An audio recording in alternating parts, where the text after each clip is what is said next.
A tradition of service to the nation.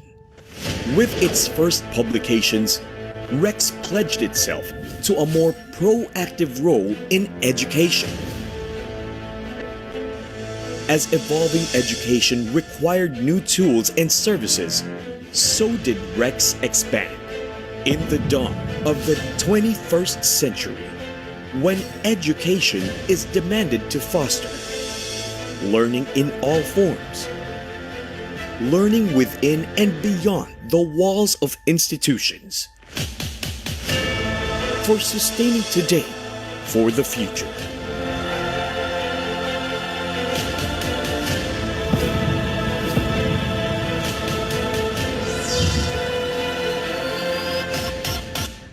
We are championing education. We are now Rex Education. To tell us more about Rex Education and to officially open today's event, let us hear from our Rex Education's Chief External Affairs Officer, Ms. Danda Crimelda I. Buhay.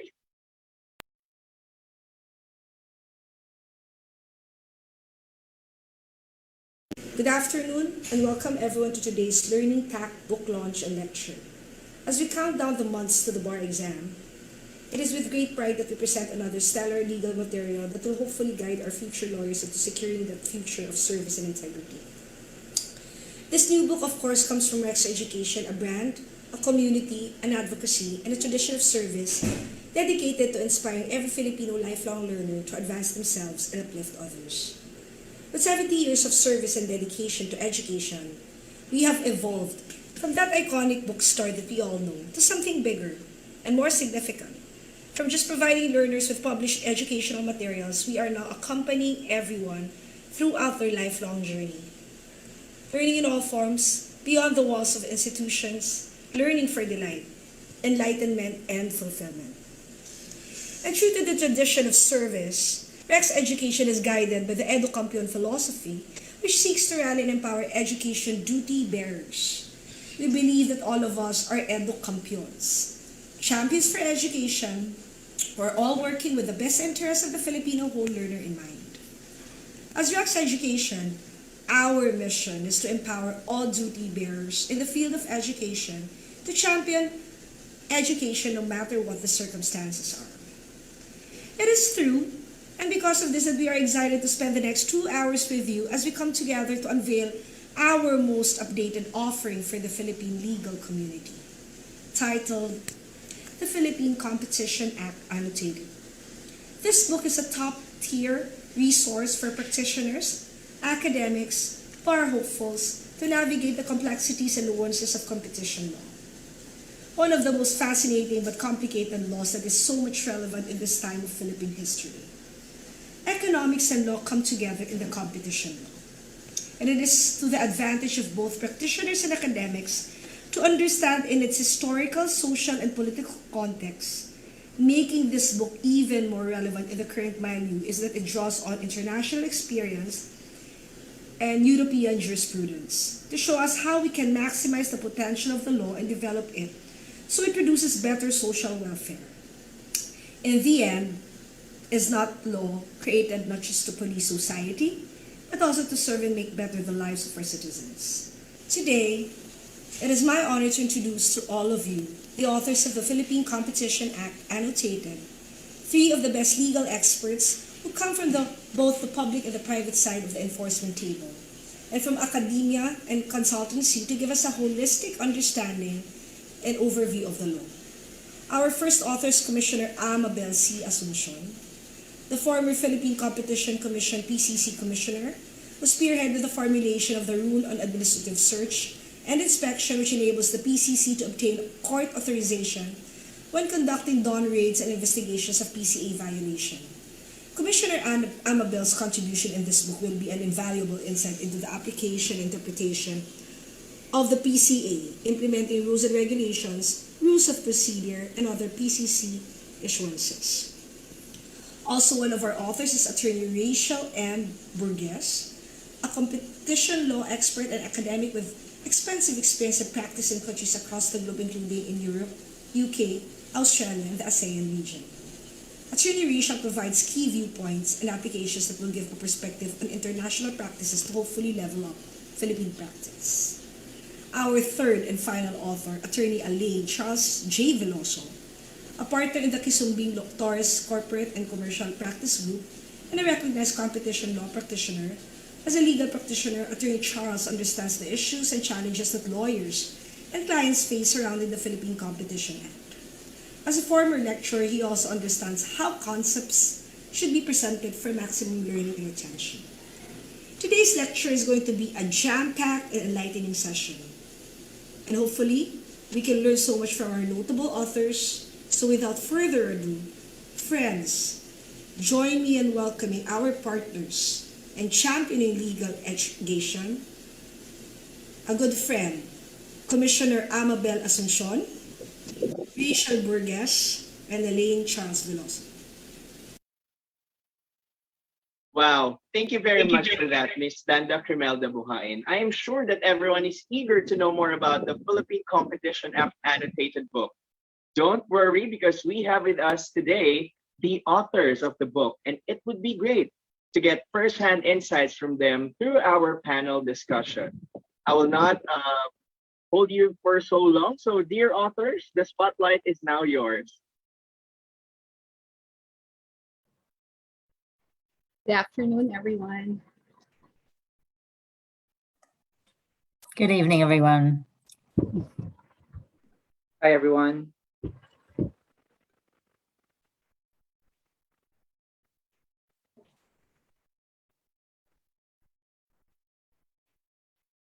All right, so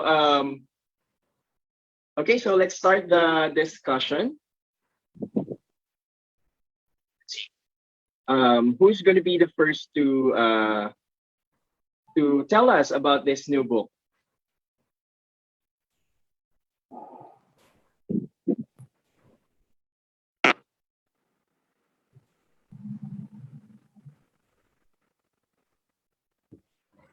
Okay, let me just take this opportunity. Again, good afternoon to all the participants, the attendees.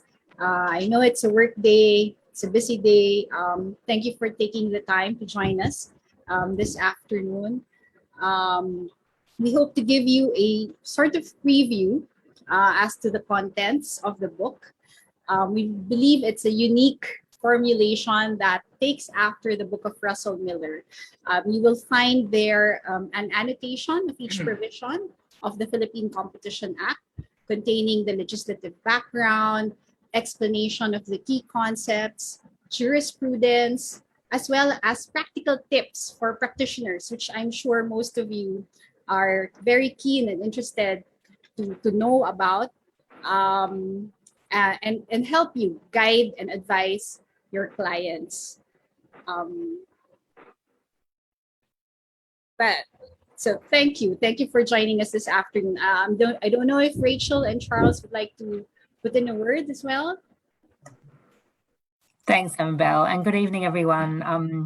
I'm delighted to be here and just like to reiterate my thanks to you all for joining us.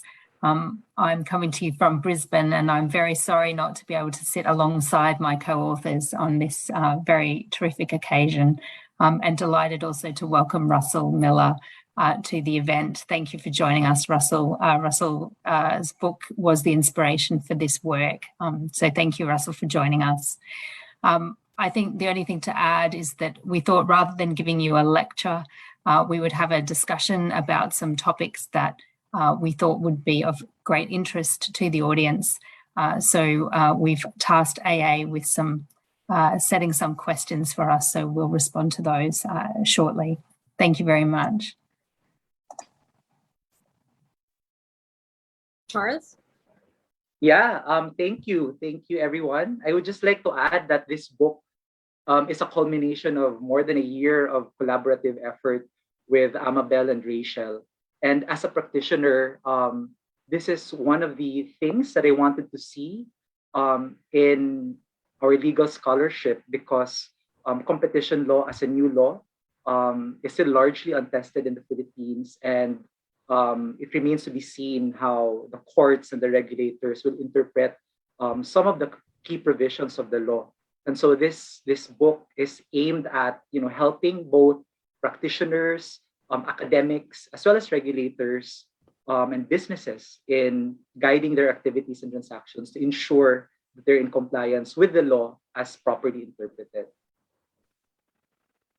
All right, thank you very much, dear authors. Okay, as mentioned, I'll be asking you a few questions just so that our audience will have an idea of what the book is all about. Okay, so I think the first question will be addressed to Attorney Asuncion.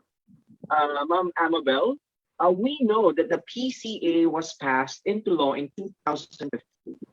But how did competition law develop here in our country, the Philippines?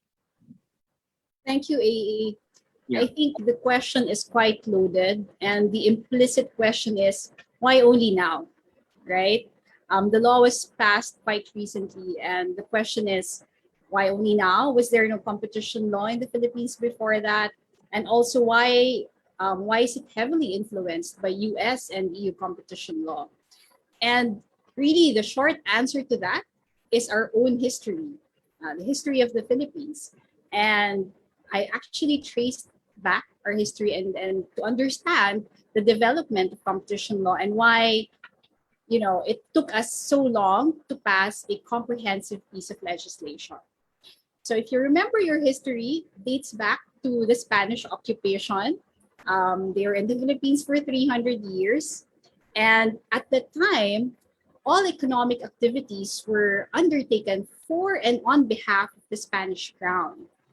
So you can understand why there was no motivation to pass any type of antitrust legislation at the time, because the Spanish crown itself was a monopoly in certain industries. So to pass an antitrust legislation would be to legislate against itself. And obviously that doesn't make sense. And Spain itself only had its first competition law, as we know it, in the 1960s. So no competition law to speak of at the time. The first competition law or antitrust related legislation that was passed was through the Spanish Penal Code. There was a provision there against price machinations. And when this was adopted in the Philippines, and you can say that that's like the ancestor, the great grandfather of competition law in the Philippines. So that's the contribution of, the Spain to our competition law. Fast forward, next, your history, Treaty of Paris, Spain ceded the Philippines to the United States in 1898. The Americans came.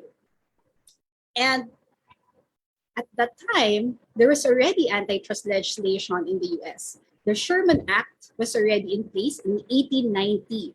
The Americans came here 1898. And so it's really no surprise that what we now know as Article 186 of the Revised Penal Code was codified during this time. And also the Federal Trade Commission Act and the Clayton Act were passed in 1914. So this was all during this time. And so you now had Article 186 happening or being codified during the time of the Americans. 1935, the Philippines attained its independence, and the objective at that time was free enterprise. And it was at this time that, for the first time, unfair competition was recognized as a tortious act under the Civil Code, and that we know now as Article 28 of the Civil Code. And then, after that, 1973 Constitution,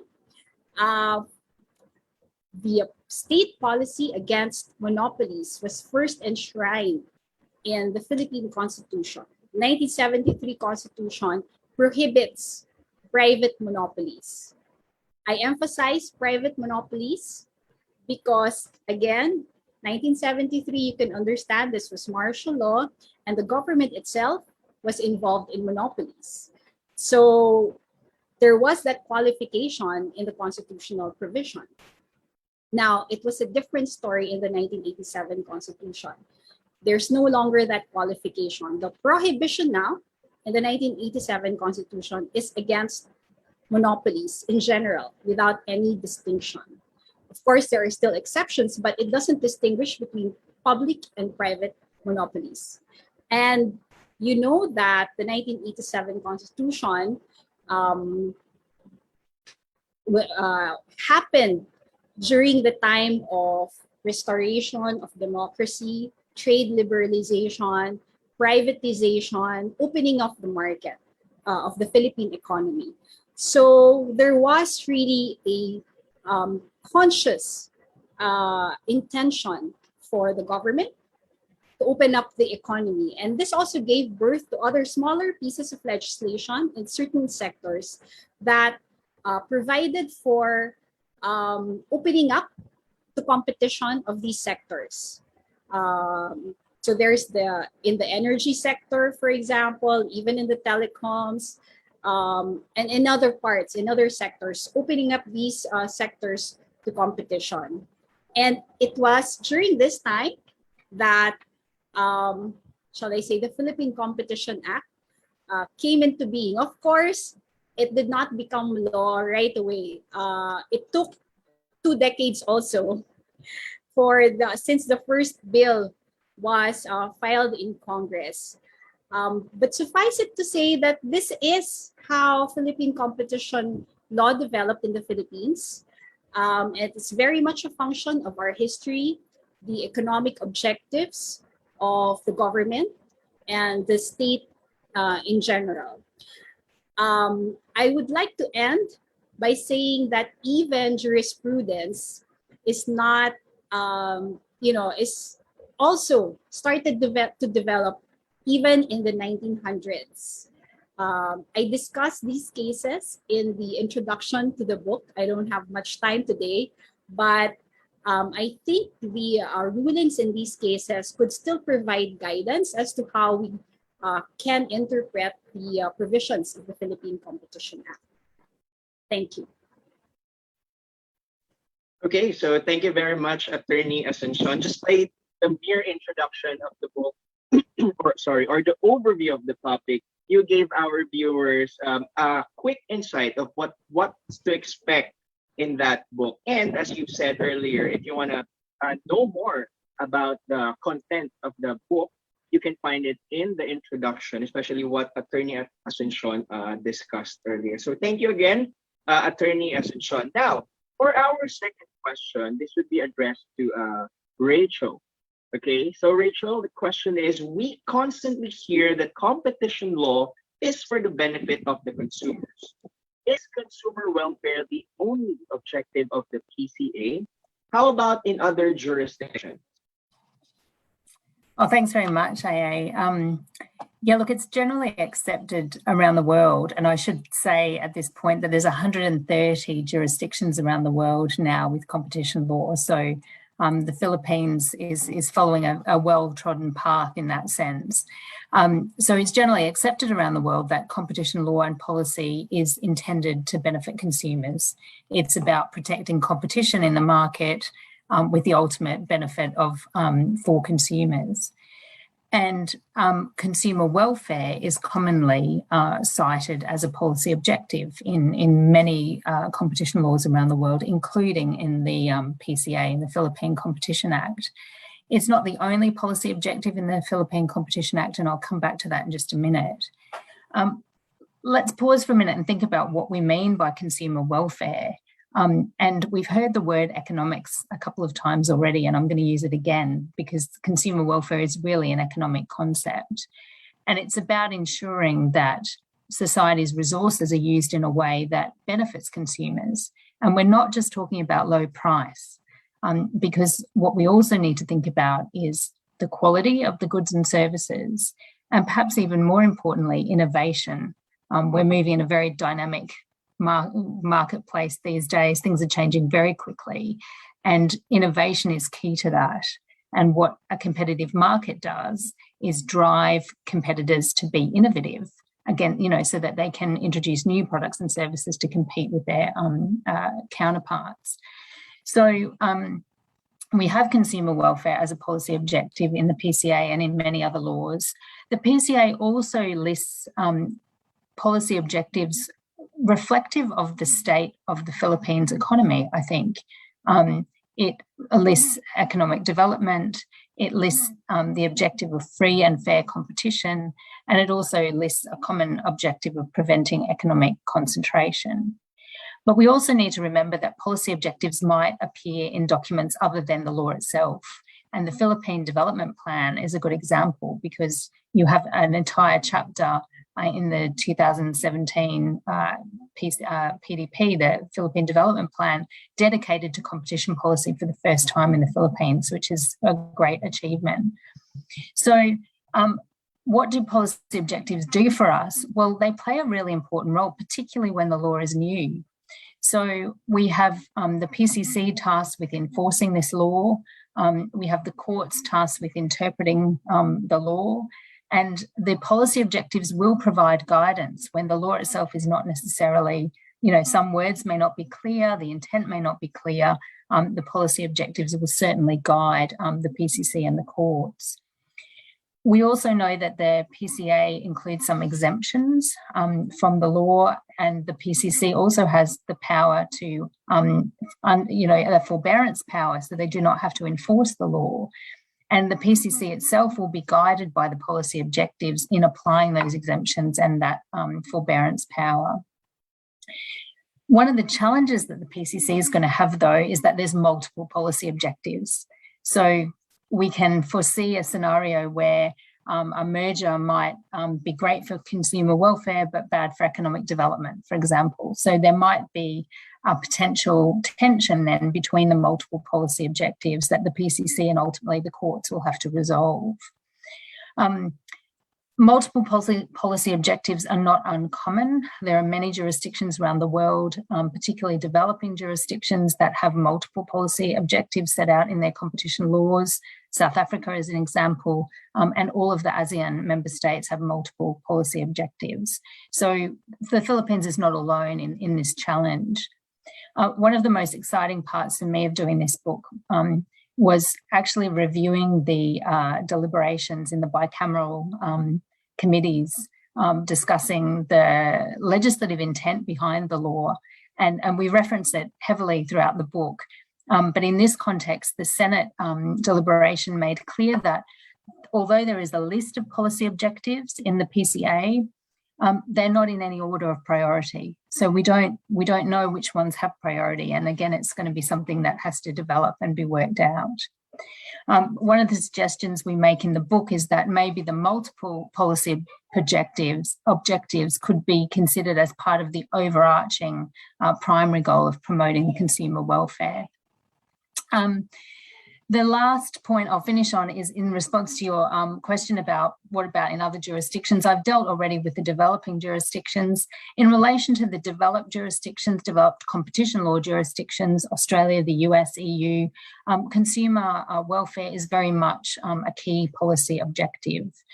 But there is ongoing debate now as to whether consumer welfare should be the only policy objective, whether interests such as fairness should play a bigger role, or even issues such as sustainability and environmental gains are relevant objectives to be fulfilled through competition policy. And a recent study in the EU actually showed that although the EU might have one or two policy objectives, actually in practice, there's a lot of other considerations that come into play, and I'm sure we'll see that in the Philippines.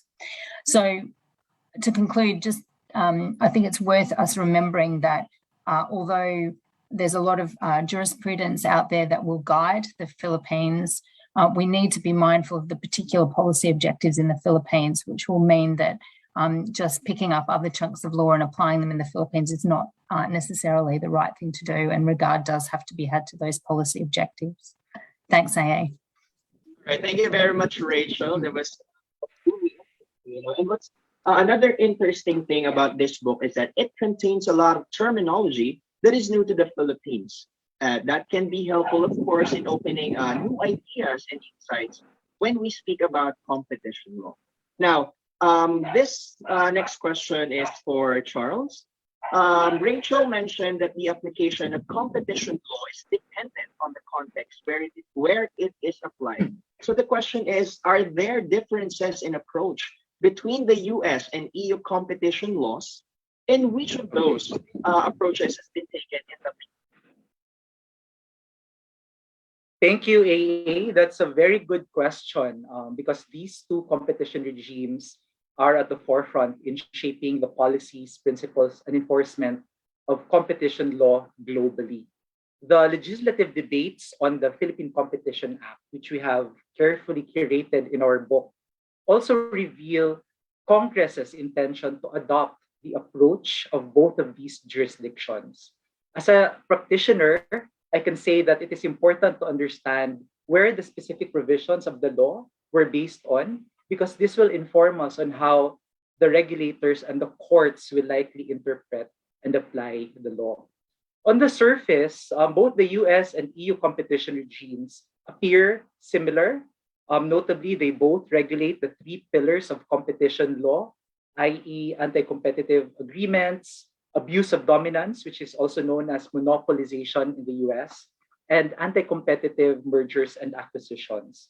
Both systems also have ultimately the same objectives, which is to promote free and fair competition and to promote consumer welfare. It is important to remember, however, that these two major regimes have developed out of different histories, which have fundamental implications on how the law is interpreted and enforced in the respective jurisdictions. As Amabelle mentioned earlier, US competition law derives from statutes enacted at different times in US history. The Sherman Act of 1890, the Clayton Act of 1914, among others. These laws are very concise and broadly worded. So the guidelines and the policies in the US is actually the product of a long line of cases and jurisprudence. Court decisions that tend to evolve over time and are subject to prevailing schools of thought, from the structuralist approach after the Great Depression to the rise of the Chicago School in the 70s. European competition law, on the other hand, is derived mostly from the Treaty of Rome, establishing the European Economic Community. Thus, economic integration in the EU was the dominant objective competition policy, because a common market can only be achieved by breaking down trade barriers between states and ensuring free movement of goods and services within the member states.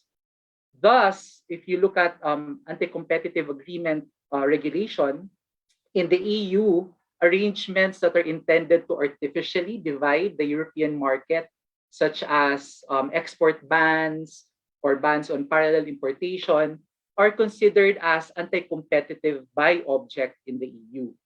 In terms of enforcement, the US can be seen as more prosecutorial through the DOJ, the FTC, and private parties having access to remedies from the courts. On the other hand, enforcement in the EU is more regulatory and administrative through the European Commission's Directorate General on Competition in coordination with national competition authorities. Therefore, in a nutshell, you can say that the EU system is built from top down, while US antitrust law relies on a bottom-up approach. Because of the difference in these approaches, we can see that European regulators and courts tend to adopt a more stringent precautionary approach and could readily condemn conduct that could possibly injure customers and competitors, even where such injury is unlikely from an economics perspective. On the other hand, the US approach rests on the likelihood of injury rather than mere possibility, and typically applies a more rigid economic analysis. This can be seen in the difference in how these two jurisdictions treat anti-competitive agreements. Case law in the US has developed the concept of agreements that are illegal per se, which are limited to hardcore cartels, and those that are assessed using the rule of reason, where the regulator must weigh all of the circumstances and assess whether the anti-competitive harm is greater than the pro-competitive effects. In the EU, the competition regulator assesses whether the agreements have the object or effect of significantly lessening competition. It is worthy to note that object or effect is a disjunctive test, which means that if a restraint can be shown to have an anti-competitive object, typically there's no need to prove or assess the anti-competitive effects of the restraint. Our book will explain these distinctions in greater detail, and we will discuss the practical implications of this. A good example of how this is applied is on vertical price restraints or resale price maintenance, which is subject to the rule of reason in the US, but is treated very strictly as anti-competitive by object in the EU. In abuse of dominance cases, EU competition policy also appears to be more concerned about the ability of small and medium firms to compete freely in the market, protecting consumer choice and the general notion of fairness. In the US, regulators place more emphasis on actual consumer welfare. So conduct that may be deemed abusive in the EU may not necessarily be considered illegal in the US, such as predatory pricing, excessive pricing, margin squeeze, and refusal to deal in certain cases. These concepts are discussed in greater detail in our book. An example is in the area of predation. In the US, they require a realistic prospect of recoupment, while in the EU, as long as you price below average variable cost, you are presumed to be predatory. The US also generally does not apply the essential facilities doctrine. In the area of merger control, we can see that the US has been more active in regulating market concentration compared to the EU, because in the EU, at least several years ago, there was a perception that many European firms were operating below optimum scale and not large enough to operate more efficiently. Thus, we can see that in the EU, the approach was more on regulating market power than preventing the acquisition of market power. So based on the legislative debates that we have studied in preparing this book, we can say that there was an intention by Congress to adopt a hybrid approach for anti-competitive agreements in particular. We adopt the US approach in treating price fixing and bid rigging as per se illegal. We also adopted the EU approach of assessing other anti-competitive agreements using the object or effect analysis. While the legislative debates contain references to the rule of reason, it is apparent that this was merely intended to explain the need to conduct an assessment on whether the agreement has the object or effect of substantially lessening competition. It is also worth noting that our regime on abuse of dominance is largely based on EU competition law. Our merger control approach is also largely adapted from the EU, but we also drew from the US Clayton Act and the Hart-Scotman-Rodino Act in the US.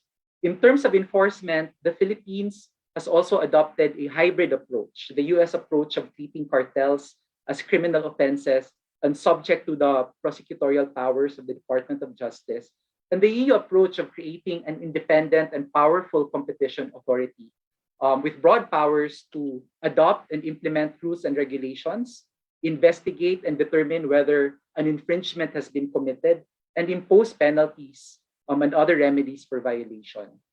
In conclusion, it remains to be seen how enforcement in the Philippines will evolve, given that our law is only 6 years old and the PCC has only been created in 2016. However, as discussed in the book and as mentioned earlier by Amabelle, history has shown that competition law in the Philippines has not been implemented due in large part to the absence of a dedicated competition authority tasked to implement the same.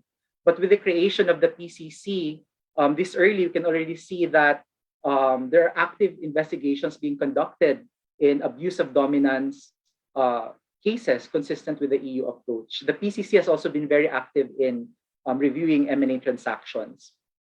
The danger of false positives, which is a common critique of the EU approach, is checked by the PCA through the clear provisions mandating the PCC to balance the interests between consumer welfare and the need to maintain competition on one hand, and the need to promote efficiency and innovation on the other hand. The PCA also requires the PCC to assess the totality of evidence, which includes consideration of reasonable commercial purpose for the agreement or conduct in question. All right, thank you, Attorney Charles. Now, clearly, the book contains legislative debates for each division. Now, Charles, you talked about the differences in regulations between the US and the EU.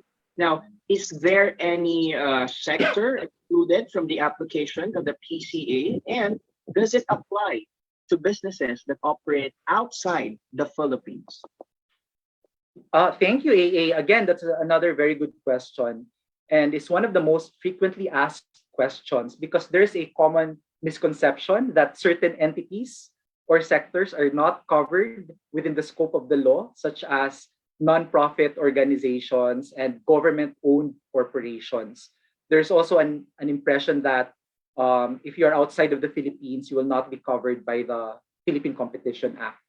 However, if you look at Section 3 of the PCA, it expressly states that it covers any person or entity engaged in any trade, industry, and commerce. And the term entity is broadly defined as any person, whether natural or juridical, whether it's a sole proprietorship or partnership, whether incorporated or not, whether foreign or local, including expressly those that are owned or controlled by the government, as long as the entity is engaging directly or indirectly in any economic activity. So the term entity that we use in the law is synonymous to undertaking in the EU. So any entity engaged in economic activity is within the scope of the law. The only express exception from the scope of the law are combinations or activities of workers or employees and agreements or arrangements with employers for the purpose of facilitating collective bargaining in respect of conditions of employment. So what is an economic activity? It is synonymous to engaging in trade, commerce, and industry. And based on case law in other jurisdictions, particularly the EU, an economic activity has the following features. One, it involves offering goods or services on the market, bears economic or financial risk, and has the potential to make profit. Thus, under the PCA, a nonprofit entity, a state company, if it is engaged in an economic activity, a self-employed individual, and even small businesses, micro enterprises can be considered as entities and are subject to regulation under the Philippine Competition Act. It is also interesting to highlight that the PCA expressly applies to international trade having direct, substantial, and reasonably foreseeable effects in trade, industry, or commerce in the Philippines, including those acts that are done outside of the Philippines. This extraterritorial scope is not unique to the PCA, as this is consistent with the laws of other jurisdictions, which expressly provide for the application of their domestic competition law to agreement or conduct that has an effect within their own jurisdiction. As discussed in our book, this is also known as the Effects Doctrine, which is another influence of US competition law, as it derives from the word direct, substantial, and reasonably foreseeable effects used in the Sherman Act, in the Federal Trade Commission Act, to clarify the circumstances where US antitrust laws apply to foreign commerce. So in adopting this language, Congress has recognized that the cross-border nature of business means that business dealings have far-reaching implications well beyond the territorial scope of one jurisdiction. The anti-competitive effects of a cartel, for example, may be felt in more than one jurisdiction. And this also gives rise to a situation where more than one competition law will apply to any given agreement or conduct. So, as by way of example, if a Chinese company enters into a cartel with an entity based in Hong Kong for the supply of goods into the Philippines, both entities and the officers of those entities may be prosecuted within the Philippines under the PCA, even if both of these entities are organized and operating outside of the Philippines, and the cartel conduct itself was entered into outside of the Philippine jurisdiction. And this is because the transaction involves the supply of goods into the Philippines, which would have a direct effect on Philippine trade, commerce, and industry. Thus, as a key takeaway, it is important for everyone, especially businesses and individuals involved in businesses, to understand the very broad scope and breadth of the PCA, and to be mindful of their conduct and transaction as they may well be within the reach of the law. All right, thank you very much for that insight. Okay, now that we already know that almost is covered, let us also know what is not covered. Okay, so the next question is will be addressed to Rachel. The PCA introduces a prohibition against abuse of dominant position. This seems to be targeting large, successful business. Why is this necessary? Shouldn't we be encouraging business to become large and successful? What's your take on this, Rachel? I think it's a very common question asked when competition laws are introduced, AA, so thanks for raising it. I think we can dismiss the first part of your question fairly quickly, that the deliberations in Congress made it very clear that this abuse of dominance provision was not intended to target big business. It wasn't punishing big business. So I'll dispose of that by then explaining to you why then do we need to regulate big business? If we're not targeting big business, then why are we regulating it? Before I do that, I think, again, it's just worth reminding ourselves that abuse of dominance provisions are part of the three pillars of competition law that you see around the world. So the Philippines, again, in adopting an abuse of dominance prohibition, is following international best practice here. It's not a Philippine only prohibition. So why is it necessary to regulate abuse of dominance? In order to answer that, we need to understand something about dominance itself. So if a company is dominant, it is more than being just big or having a large market share. Market share is one component. You know, if you have a large market share, that might give you an indication that you're dominant, but that's not the deciding factor. When we talk about a dominant company, what we're really talking about is a company that can act however it wants in the market. It can ignore largely its customers and suppliers, and it can act really without any regard for what its competitors are doing in the market. And it's because it has market power that it can do that. So it's this concept of market power that is really important in dominance cases. Now, I'm going to use the word economics again because determining market power is really, again, an economic exercise. And there's a special provision in the PCA in Section 27 which gives guidance to the Philippines as to how you determine market power in the Philippines. And it includes factors which, again, are recognised internationally, looking at who else operates in the market, who are your competitors, who are your customers and suppliers, how powerful are they, can they counter some of the strength that you have, and how easily is it for new entrants to enter the market? Because if we want innovation, we want new entrants as well.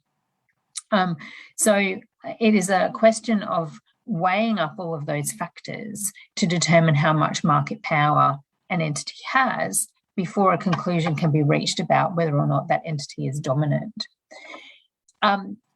Useful also to remember, whilst we've just said big doesn't necessarily equal dominant, small doesn't necessarily mean you're not dominant.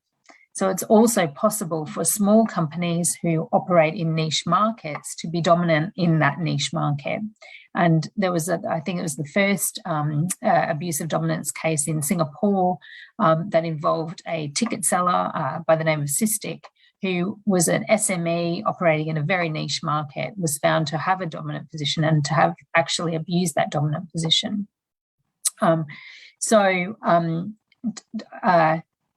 Generally small companies, think that they're not caught by the abuse provisions, and often that is the case, but it's a dangerous assumption to make. So going back to this question about why we need to regulate, it's the market power then that the dominant entities hold that makes it necessary for their behaviour to be monitored, if you like. They are in a particularly unique position to affect that overall competition in the market in a way that simply doesn't happen if you don't have that market power. Let's think about the behaviour of the tech giants. We know, if you've seen any media in this space, you'll see that competition authorities around the world are making inquiries at the moment into the way that these tech giants are behaving and whether they are, whether that is appropriate. And I think we could all understand the market. We all know the market power that these entities have, that the likes of Apple and Facebook and Google and Netflix, they have market power and are most likely to also be dominant.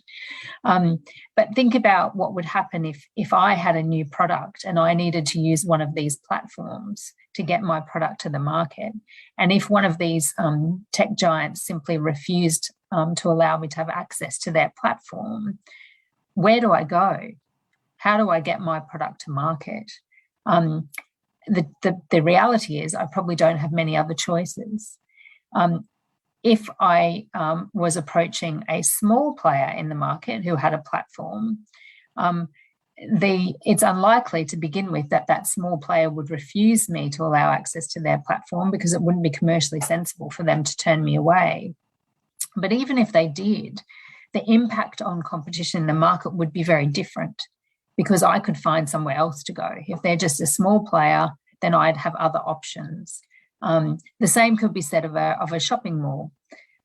This is not just about online spaces. In a shopping mall, I might want a particular, I might want to shop in a particular popular shopping mall, and that shopping mall might be point blank refusing me to lease a shop in that shopping mall. Hopefully you can see that there's a big difference between being refused by the larger dominant player compared to the refusal by a smaller strip of shops who says, no, we haven't got room for you, we don't want that type of shop in this strip, but there's other options for me to go to. So it's that different effect on competition that is what is needed to be regulated by the abuse provisions. And in Europe, this is known as the special responsibility, that dominant entities have to behave in a way that doesn't distort competition in the market. So they've actually got a higher threshold to act again, within than smaller players. So I will close just by coming back to your point about encouraging businesses to become large and successful. Competition law, if it's working well and we've got competitive markets, then that is exactly what we should see. We should see businesses succeeding. And it's only when those successful businesses start utilising that market power for improper purposes that competition law would step in. I'll leave it at that. Thanks, AA. All right, thank you very much. That was a very meaty discussion, even though it was very short. I think the good point that I'd like to take from here is that large doesn't necessarily mean it's powerful, and small doesn't necessarily mean less powerful. As you've said, we have to strike a balance between the dominance or where the market should be. Okay, and as you've said, there's a heavy European influence in abusive dominance, and there's still a lot that we don't have to know here in the Philippines, when we put it in context. New concepts will also be discussed in this book, and that's really interesting. Okay, and to sum it up, I'd like to go back to Attorney Asuncion. Attorney, last question for this panel discussion. What is the standard of substantial lessening of competition that could lead to the prohibition of a merger? Thank you, AA. So this is, if there's one buzzword in the entire Philippine Competition Act, this one, substantial lessening of competition. And as we fondly refer to it in the PCC, it's SLC. Sweet, loving, and caring. Nah, I'm just kidding. Substantial lessening of competition is the standard that you find in the entire Philippine Competition Act for determining if an agreement, a conduct, or a transaction, a merger or acquisition, is anti-competitive. This is the legal standard provided in the PCA. And in the context of mergers, determining if a merger is anti-competitive, the US and the EU have similar standards. Let me look for my eyeglasses. And they both have specific language for this. In the US, the test is if the merger may substantially lessen competition or if it tends to create a monopoly. In the EU, the standard is quite a mouthful, actually. It is if the merger significantly impedes effective competition in the common market or a substantial part of it, in particular, as a result of the creation or strengthening of a dominant position. At this point, it's good to go back to what Rachel mentioned about market power. And it's very much a factor also in determining if a merger is going to result in substantial lessening of competition, because you look at the existing market power of the parties that are merging. Now, you notice that there's a different language for the standard in the US, in the EU, and in the Philippines. In the Philippines, the complete standard is substantial lessening, preventing, or restricting competition. But what you can derive are the common elements in these standards. And they are really captured by the three words, substantial lessening of competition. First element being there is existing competition prior to the merger. And to determine that, you look at the relevant market. Are the parties that are merging competitors of each other? And you define the relevant market in order to determine that. Now, the next element is there lessening of that pre-existing competition? Okay. You look at the competition that was happening prior to the merger, and you compare that to the competition dynamics post-merger. And you look at whether there is a lessening of that competition between the merging parties. The third element, however, is, I think, the tricky part. The lessening of competition has to be substantial. And in many lectures, we're always asked, what do you mean by substantial? Is that what, 50%? Is there a percentage that you can attach to it and say that if it's 50%, then it's substantial, then you prohibit the merger? There is no hard and fast rule, to be honest. This is a case-by-case analysis of each merger. It will depend on the market characteristics. It will depend on the market power of the merging parties. It will depend on the customers that will be affected. So there's really no, clear answer or metric, shall I say, for what substantial means. It's a case-by-case analysis. But there are telltale signs that could tell you that if these are present, most likely your merger is going to lead to SLC. And the Competition Authority or the PCC is going to raise concerns, which, if not addressed, will lead to the prohibition of the merger. Now, what are these telltale signs? One is if the market shares of the merging parties are quite large, because you know that post-merger, they will really corner a bigger share of the market. Second, if they are close competitors of each other. So let's say it's the top 2 and top 3 market participants who are fiercely competing with each other pre-merger, and then they decide to merge. Then what happens? The competition between them is eliminated. And that will definitely affect the market. Another telltale sign is if there are few alternatives available to customers outside of the merging parties. In other words, it's not so easy for customers to switch to other providers. In that case, most likely that merger is going to lead to SLC. And finally, but this is not an exhaustive list. This is just maybe a teaser of telltale signs, sort of rule of thumb for you to keep in mind to determine if your intended merger will lead to SLC. And this is if the merger is likely to, what we say, foreclose the entry or expansion of competitors, meaning the merger is likely to prohibit or prevent the entry of entities who might want to compete in that market, or prevent the growth or expansion of their existing competitors. Now, if you see these badges, then most likely there will be competition concerns. And there was one particular acquisition that happened in 2018 that took a grand slam, met all of these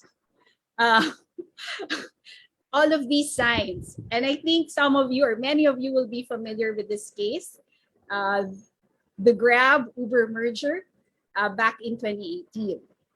You know that once upon a time there was Grab and there was Uber providing this app-based ride-sharing service. They were competing and really offering very competitive prices to the riders as well as incentives to the drivers. And then one day they just decided to merge. Grab decided to acquire Uber and they announced it and then said they're not notifiable. They did not notify the PCC because they said they fell below the thresholds. Of course, the PCC was not to be outsmarted. The PCC conducted a motu proprio review of that merger acquisition. And indeed, the analysis showed that post-merger, there will be less competition. In fact, elimination of competition because they were the only players competing in that particular market. And the merger would result in them cornering 93% of the market. So it's a virtual monopoly, which would give rise to market power and ability to increase prices, decrease quality of the service, all to the detriment of the customers. And so in that case, the PCC raised concerns to which the merging parties offered commitments to address the concerns. So in the end, I don't know if you can say all's well that ends well, but a commitment decision was rendered in that case. And later on, there were violations of some of those commitments, the pricing commitments. And if you are a Grab rider, you should have received, at least 1 peso refund of any overpayment that you made in those particular quarters. I hope that gives. It's a very quick view of how you determine a substantial lessening of competition. Of course, it's more complicated than that. The process is explained. The method of analysis is explained in the book. And I hope that helps our practitioners. Thank you, AA. Thank you, Attorney Asuncion. I think we should all be aware of the telltale signs, and as long as there is no abusive dominance per se, then I think we are good. Okay, so thank you very much to our authors. What you shared with us were very meaty. The discussion was very meaty. And to our audience, the authors have identified potentially abusive dominance that you can find, in the book, because the book includes discussing, in the end, about abusive dominance. Okay, so PCC can also explain how to apply this, and there are certain issues and questions that you have to. Okay, we are so glad that we got a chance, to be able to have with us the authors of this book. That was a very informative discussion. Commissioner Amabelle Asuncion, Attorney Rachel M. Burgess, and Attorney Alain Charles Veloso. Rarely do we get a chance to hear from the experts of competition law themselves. We are truly honored with such expert guidance, especially at the time when the study and practice of law have become more challenging. On behalf of Rex Education, allow me to congratulate you on yet another feather in your cap with the release of this book. We look forward to learning more from you through your books and lectures. Congratulations, attorneys, and here's to more years of working together as stewards of legal. All right. Thank you, EE, and thank you to Rex, of course. Thank you. Okay, now at this point, we will now be hearing more about how the works of Commissioner Amabelle Asuncion, Attorney Rachel M. Burgess, and Attorney Alain Charles Veloso can help in paving the way of our future lawyers. Let us all give a warm welcome to the Philippine Competition Commission Chairman, Arsenio M. Balisacan.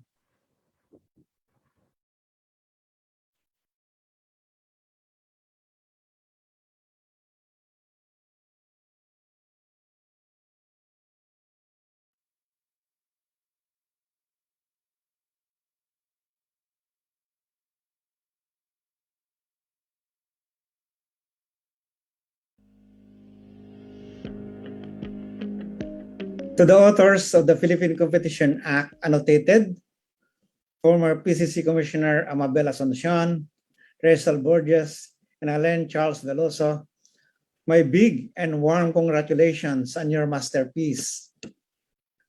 I'm honored and glad to deliver this testimonial at the launch of this very instructive book. It is most welcome contribution to the literature on competition law and policy, and to the efforts to build a strong legal and technical expertise in this still nascent field in our country. I love the authors for the way they have elucidated its provision of the Philippine Competition Act, or the PCA, and for their incisive examination of the historical and legislative context of the PCA's passage. Their book unpacks substantive competition law concepts that have been applied and realized in the PCC's policies and decisions in the past 5 years. It also brings the PCA's spirit and intent closer and clearer to the readers. I find the book particularly useful in at least 3 respects. First, for the PCC, the discussions in the book provide helpful insights as we continue to build jurisprudence in competition law. They also encourage further discourse on how we interpret and apply the PCA in our decisional practice. Second, the Philippines competition regime is in the midst of 2 important developments: the risk brought about by the COVID-19 pandemic and the proposed amendments to the PCA. Indeed, the book's significance cannot be overemphasized, especially in the face of the threat of further concentration in the critical sectors of the economy and the potential harm such could bring to Filipino consumers.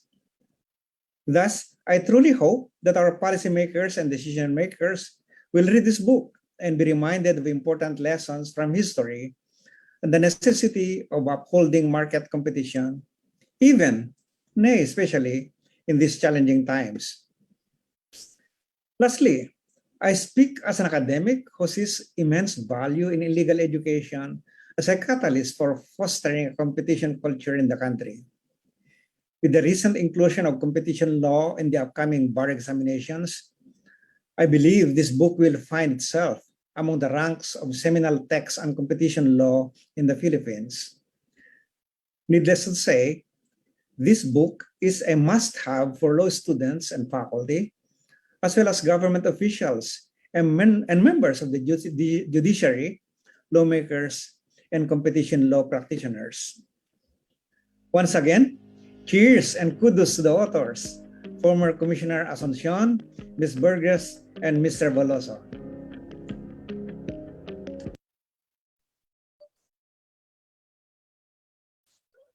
Thank you very much, Philippine Competition Commission Chairman Arsenio M. Balisacan. We are very honored to have you grace this event and guide us through how the book can help and guide not just our lawyers, but also business practitioners and lay learners. Okay, at this point, we are also honored to be joined by yet another pillar of legal education in the Philippines. to share more about our author's commitment to legal education and share some reactions. To warmly welcome virtually the retired Chief Justice of the Supreme Court of the Philippines, Honorable Chief Justice Diosdado Peralta.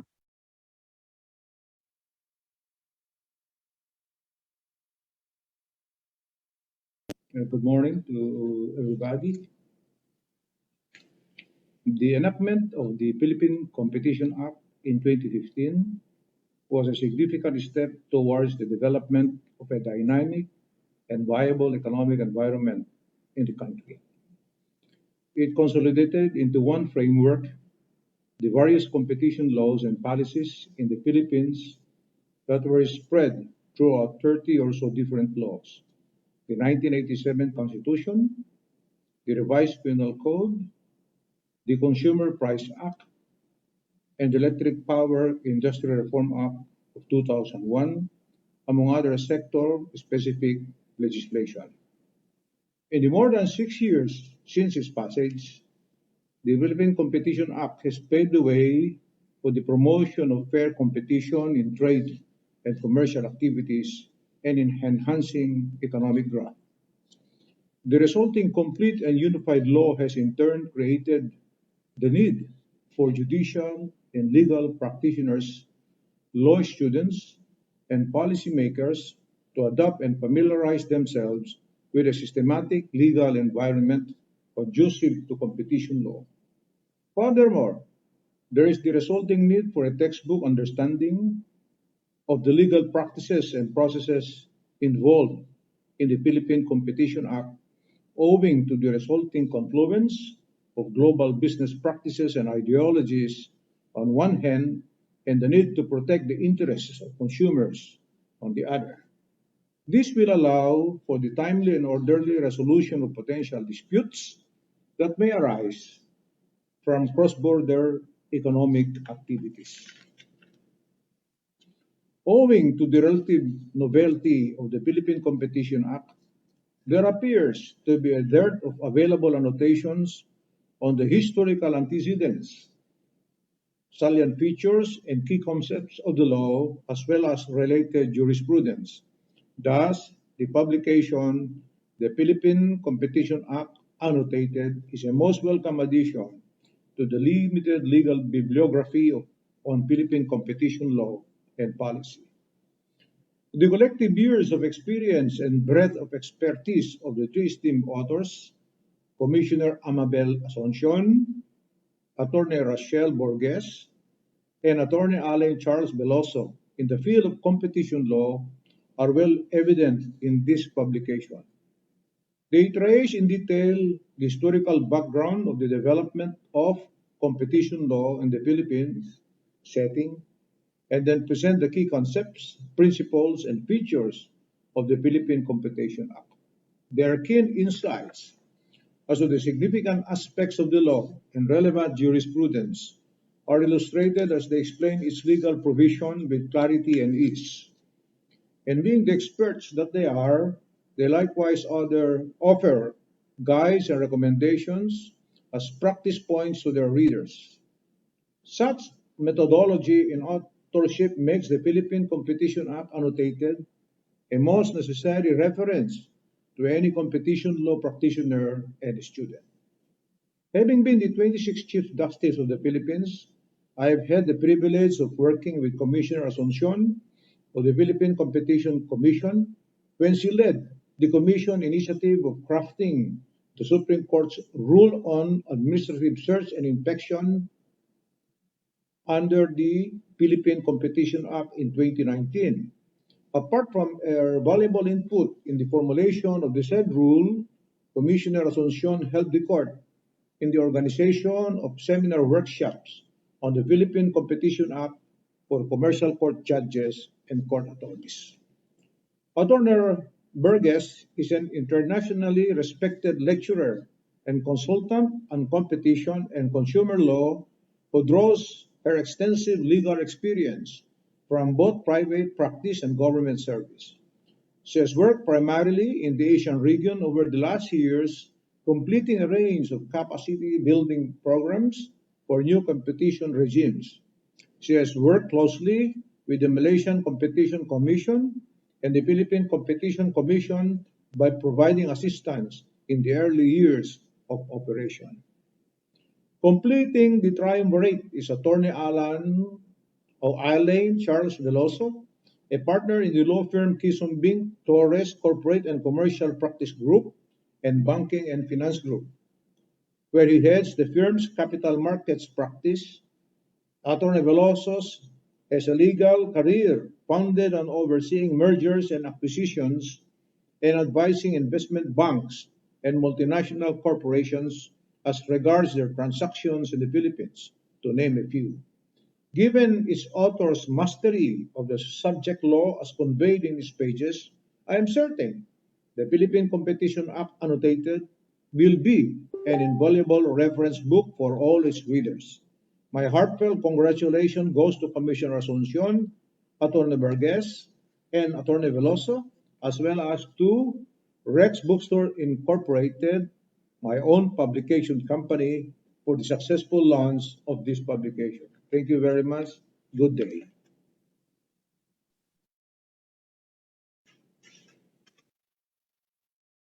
Thank you for all those very generous words, Chief Justice Peralta. Now, to tell us more about our authors and this new book, let us hear from Attorney Mary Rose Tan, AVP, Associate General Counsel of San Miguel Corporation and Senior Lecturer of Philippine College of Law.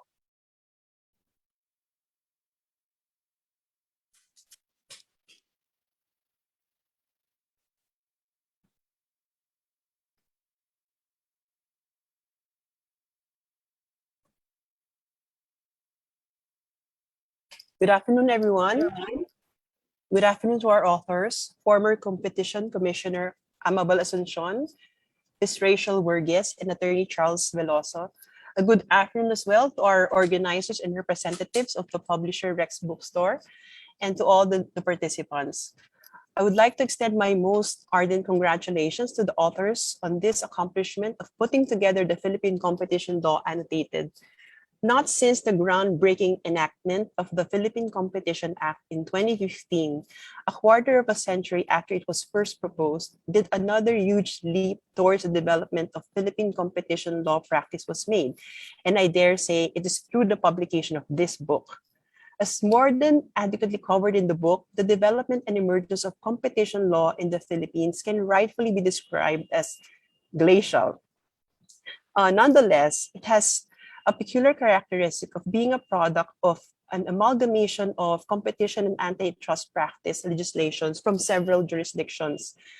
And even the record of actual deliberations, it was very instructive then that the book was presented with the legislative background, even the record of actual deliberations of the legislative proposal to enable the readers, whether they be students or legal practitioners of competition law, to gain an understanding of the wisdom and spirit behind the provisions.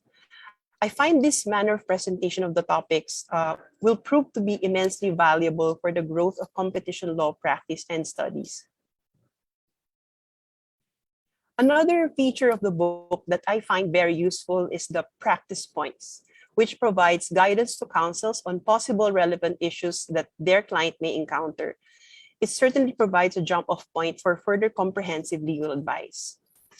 As we have heard this afternoon, competition law practice is at a very young stage of development in the Philippines. The book illustrates the topics with the most relevant cases presently available. And of course, for Philippine competition, it's very few, and those are the decisions of the Commission. So it's significant as well that this book cites illustrative cases decided in relevant jurisdictions, which has a persuasive effect on our interpretation of the Philippine Competition Act. Not only that, it even includes other guidance materials from other relevant jurisdictions. For instance, I think this was also discussed by Attorney Charles Veloso, but I find it also useful on the provisions on the PCA on prohibited acts. It has been influenced by both the US and EU competition laws, such that what is prohibited, what the prohibited agreements are those which are prohibited per se and those which are prohibited by object and effect. Of course, in other jurisdictions, object or effect. But to continue, in the case of prohibited by object and effect, this gives rise to the SLC test, which requires the determination on a case-to-case basis whether the agreement should be prohibited, not because it will lessen competition per se, but whether the lessening of that competition is substantial. So we know that since it's case to case, it will be, and there's no jurisprudence yet. The jurisprudence in other jurisdictions, whereas Gadi's materials will be very instructive in determining how to apply the SLC test. So the SLC test is actually applied in several jurisdictions, such as in EU, US, Australia, and UK, as well as in the ASEAN. So this is very valuable that the book cites Australian cases, EU cases, as well as making reference to the European Commission guidelines on vertical restraints. So this is just one example why this book is exciting for academics and competition law practitioners. And yes, I really mean to use the word exciting. So I think all indicators point to the Philippine Competition Act Annotated being the consummate guide to Philippine competition law.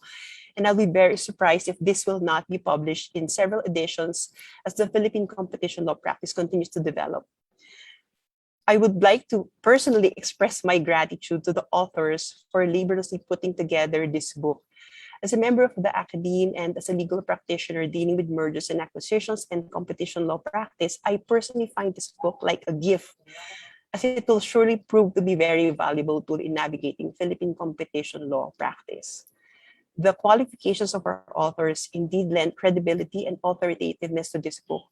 We are indeed privileged to be partaking of their work, which flows from their collective experiences in the academe, competition law practice, their academic and policy-making experience, and of course, experience from the primary regulator of the Philippine competition law, which is the Philippine Competition Commission. If I may add on a personal note, Commissioner Amabelle Asuncion was my batchmate in law school, where she was an editor of the Philippine Law Journal, and later my colleague in the law firm. So it is indeed refreshing to read her excellent writing, as well as I remember it from way back. And as a last point, I would like to say that the current and future generations of academics and legal practitioners will immensely benefit from this scholarly work. It's certain that its contents would ultimately be cited as authoritative word on the interpretation and application of the Philippine Competition Act. Again, my warmest congratulations and thank you.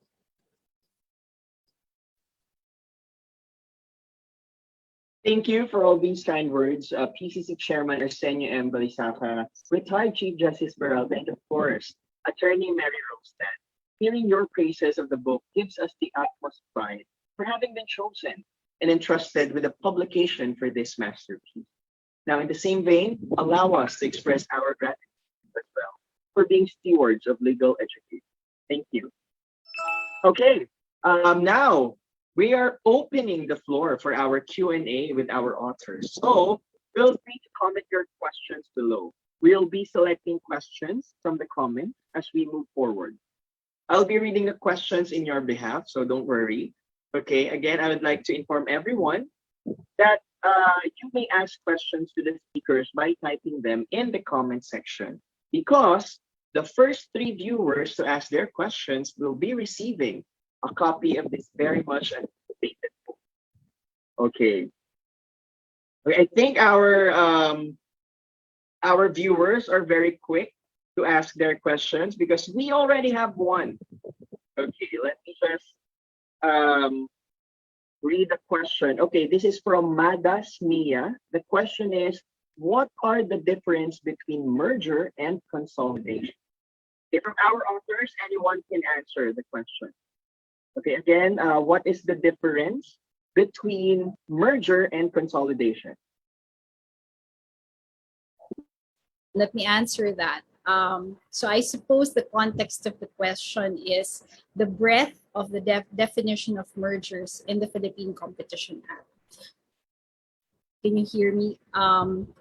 As defined in the Philippine Competition Act, the mergers would cover any type of consolidation between entities. So it's not your strict definition in the corporation code. It can even cover joint ventures. It also covers the concept of acquisition.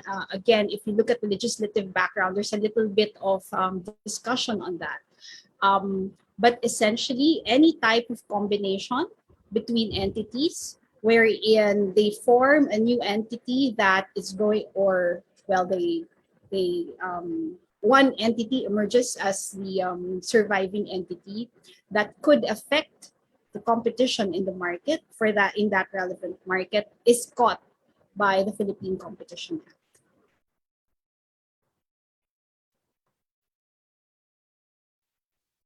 All right, thank you very much, Attorney Asuncion. Now, the next question comes from Ace Balangitan.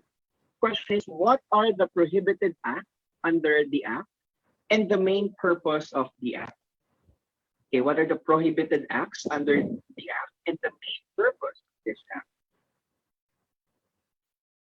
Okay, you wanna answer that? I'll take a first crack and then I'll pass it on to maybe Charles. Okay.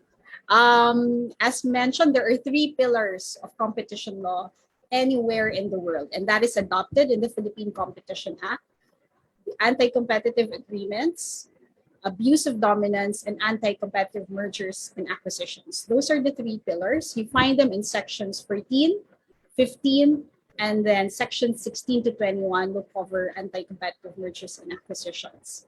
It's important to say that there is that qualifier, anti-competitive, right? So it doesn't mean that any kind of agreement or any kind of merger or acquisition is necessarily anti-competitive. Thus, we have the substantial lessening of competition test. And that's when such an agreement or conduct or transaction is would be a violation of the PCA.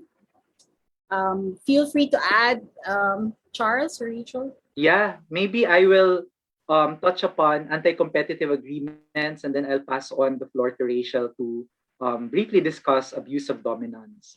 So the Philippine Competition Act, specifically Section 14, prohibits anti-competitive agreements. And when you think about agreements, these are broadly worded to cover any form of arrangement, whether verbal or written, and even concerted actions are considered as agreements. And it's also useful to look at it from the framework of whether it's horizontal, meaning it's an agreement between parties that are in the same level of the business chain, or they're competing with each other, or potential competitors of each other, and vertical agreements, or agreements between parties that are in different levels of the business chain. Horizontal agreements, in particular, price fixing and bid rigging, are expressly provided as illegal per se. That means that as long as you have entered into such kind of an agreement with your competitor, you have already violated the law, and there's no need to prove, actual harm on the market or anti-competitive effects. It's similar to the concept in the US. On the other hand, market sharing, which is an agreement where you share the market. This is your market. This is my market. You cannot encroach on my market. Or output limitation, where you agree with your competitor to limit your output so that the price will increase, is subject to the object or effect assessment. So there's a need to look into the objective of the parties, if it is intended within the framework of the agreement and the environmental or economic circumstances, whether the intention was to limit competition or if it has the actual effect of lessening competition. So it's also treated as a cartel, but it's not per se prohibited. And the last category, which is I think the broadest catch-all category, are any other agreements that are by object or effect anti-competitive, has the substantial effect, object or effect of preventing, restricting, or lessening competition. So that covers all sorts of vertical agreements that are in restraint of trade. So that covers, resale price maintenance, exclusivity, rebates, bundling, tying, etc. But it's suffice it to say that under the law, it is subject to the object or effect assessment, and it's useful to look at precedents in the US and in the EU in assessing whether a specific vertical restraint is anti-competitive. But as Amabelle has discussed it succinctly, all of these agreements are subject to the SLC test as well. So we have to look at whether the agreement in question will actually have the object or effect of substantially lessening competition. I think I'll add on there in two respects. Just following on from what you've said there, Charles, we've got a question in the chat on Zoom which asks why horizontal agreements are treated more strictly than vertical agreements. So I think just to carry on with the point you were just making there, Charles, we need to remember that when there are agreements between competitors at the same level of the market, horizontal, then the likely impact and the distortion of the market or of competition on the market is going to be more likely to be greater. It's recognised that that is more harmful to competition generally than vertical restrictions. So, again, it is internationally recognised that horizontal agreements, because they are between competitors, are more problematic from a competition point of view than vertical. Just then to add on about abuse of dominance, in the jurisdictions around the world that have been looking at abuse of dominance cases for many decades, particular types of conduct have been recognised as giving rise to abuse of dominance cases. And what the Philippine Competition Act does is articulates those in Section 15 and picks out many of the or most of the common types of abuse and lists those in paragraphs A to I. What the law as it's developing in other parts of the world is recognising that those types of abuses may still be expanded. We might find new ways of abusing, and perhaps the digital markets might provide some new grounds for abuse of dominance, but the ones that exist generally around the world now, or recognised generally around the world, are enumerated in Section 15. I think it's also worth pointing out one interesting part of Section 15 is a particular reference to unfairly high prices in the Philippines, as well as unfairly low. The imposition of unfairly low prices are both regarded as abuses of dominance in the Philippines, and that's not something that's necessarily recognised everywhere around the world, but I think again a good reflection of the particular economic stage of development in the Philippines. So I'll leave it at that. Thanks, AA. All right, thank you, Rachel. Thank you, everyone, who answered the question. Our third question comes from Pamela Mainit. In exercising the Commission's power to review mergers and acquisitions, what are the relevant factors the Commission would consider? Can you repeat the last part? What are the relevant factors? Yeah, what are the relevant factors that the Commission considers in exercising the Commission's power to review mergers and acquisitions? Okay. I will understand that question to refer to motu proprio review, because if a merger or acquisition meets the thresholds for notification, then parties have no choice really but to notify the Commission, and the Commission will perform the review, the assessment as to whether that merger will result in SLC. But for those mergers that fall below the thresholds, they are not mandated under the law to notify their transaction before they proceed to consummate the transaction. However, Section 16 of the Philippine Competition Act provides basis for the PCC to still review such mergers, even if they fall below the thresholds. That's when they can exercise their power of motu proprio review. And there are certain, indicators that the PCC would look at. These are found in the merger review guidelines. These include, number one, if the merging parties have large market shares, as I mentioned earlier. If the customers have limited alternatives, And then another one is if it is a uh, a market that is critical, you know. So there's also that consciousness on the part of the PCC that if the parties that are merging are going to affect a critical market, so for example, basic commodities, you know, essentials, then the PCC would scrutinize, is likely to scrutinize the merger, even if it's below the thresholds. So these are, there are indicators or badges that are provided in the merger review guidelines as to when the commission might exercise its motu proprio review powers. But note also that those are just some of the indicators. So it's not really, I would say, an exhaustive list of the indicators that the PCC might refer to in determining whether they would exercise their motu proprio power of review. Okay, thank you, Attorney Asuncion. How about Rachel? Do you want to add, or are we good with that? No more? Okay, thank you. So let's proceed to our last question. This is from Lara Camille. And the question is, what do you think is the main contribution of the book to current literature on the topic?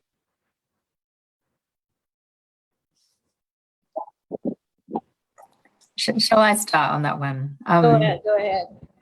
I mean, I think it kind of harks back to what we were trying to achieve when we first put this book together. Lara, thank you very much for the question. We've referred at the outset a couple of times to Russell Miller's book. Russell's book here in Australia is the go-to book for competition law, and he has an annotated version of our competition law, which has been very successful here. And it is successful because if you need to know something about a particular provision in the Act, you can go to that provision in the book and the information sits very nicely under that section. So we've tried to emulate that with the annotated PCA. The book, we hope, will be a very easy to use reference. So for people who are not yet familiar with some of the concepts, if you go to the relevant provision, under that provision set out in the book, will be an explanation of everything you need to know about that particular section of the law, or you'll be cross-referenced to another part of the book that explains additional relevant material. So we really hope that the way the book has been structured, including the reference to the legislative debates, including the references to helpful examples from overseas jurisdictions, together with the practical tips, all organised under the particular section of the PCA, will be really valuable to practitioners, to academics, to students, to regulators. Thank you, Rachel. Charles? Do you want to add some more, Charles? Yeah, that was a very good summation of the value add of our book. If I may also add, when we wrote this book, we also exerted a lot of effort into localizing some of the cases and principles outside of the Philippines, and going through how this will likely be implemented or interpreted within the context of the Philippine economy and the language of the Philippine Competition Act.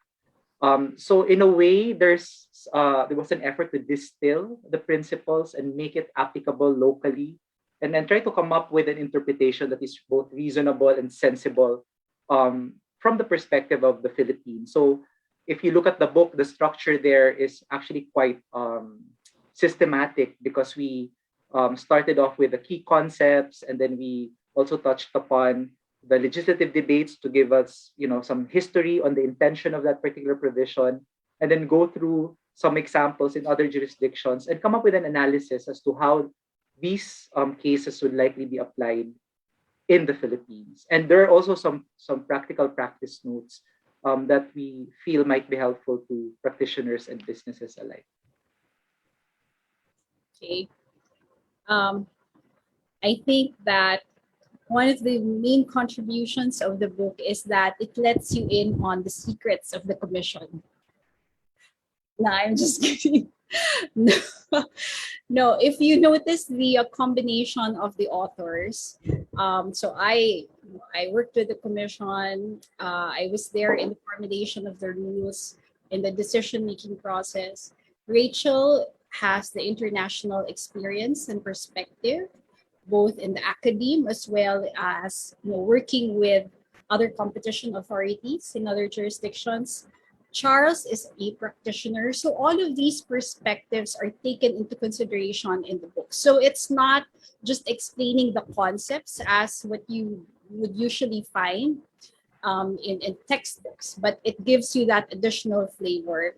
And so whoever you are, whether you are in the academe, you're a student, you're a practitioner, you're a regulator, the issues that might be relevant to you are tackled in the book. So I think that's a very important contribution that the book makes. Thank you, AA. Thank you. Thank you to our authors. Okay. We wish you success on this new publication and congratulations again. Now, also, thank you and congratulations to the first three who asked the questions. What you need to do is just please send a message to our official Rex Education Facebook page. So you have to just include your name and your contact number to know the details and how to claim your prize. All right. So at this point, to deliver the closing remarks for today's event, let us welcome the chairperson of Legal Education Board, Chairperson Ana Marie Melanie B. Trinidad.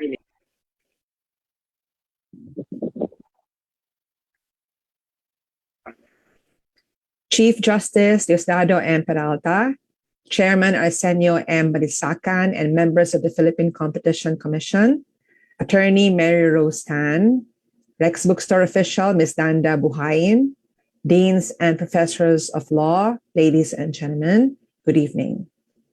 It is an honor for me to be invited to and represent the Legal Education Board in the launching of the book Philippine Competition Act, Annotated. On behalf of the LEB, I congratulate its authors, Commissioner Amabelle C. Asuncion, Attorney Rachel M. Burgess, and Attorney Alain Charles J. Veloso. And of course, Rex Education for making this launching possible. Finding authors is easy, but finding exceptional authors is what Rex has always been famously known for. The timing of this book couldn't be more opportune. With month-long lockdowns, one after the other, students have had time to pause. They have become more discerning in their choice of reading materials, meticulous with content and mindful even of form. Yes, we know that even with respect to books, there is stern competition.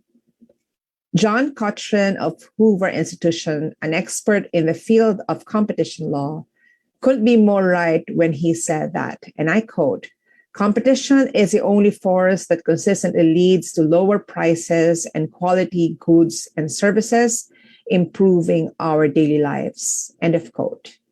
Competition is everywhere and in almost all forms of social interaction, as it ought to be.